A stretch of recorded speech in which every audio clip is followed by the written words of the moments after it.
I would not do this unless I loved you. I would not do this unless the thought of losing you turned me white hot with panic. You do not want to hear me say this. I did not want to hear you say you've had enough drugs to go through with it, buried in a box in your mother's backyard since December 2013. You told me you have thought about killing yourself every day for 6 months. You apologized 3 times, as though sorry were an incantation powerful enough to wipe away the weight of knowing what you were on the verge of when you told me suicide is the most selfish way to go. You are not thinking of that which you rob from yourself. You do not see yourself for the thunderhead you are, the most beautiful woman I know. You are lightning tongue and lipstick-stained cigarettes crushed under heel-to-toe sink deep into San Francisco concrete only to kick aside empty whiskey bottles and drop to the ground in drunken rapture. You owe yourself more than this half-life. You owe yourself sunrises and good coffee and great sex. You owe yourself those $2 breakfast burritos from Pixies we used to cure our hangovers with in high school. You were happy in those moments when the only sound was the ocean. We were 17 then.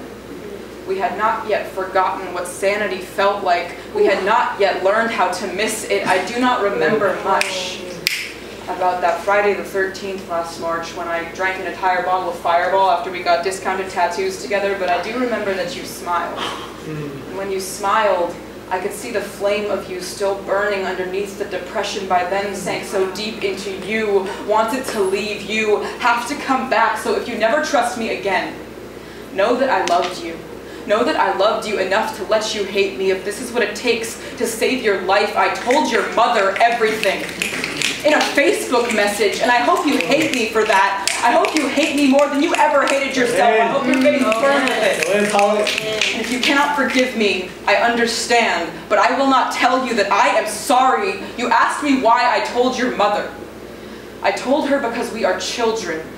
We are not yet old enough to hold these heavy things and learn to breathe on our own at the same time.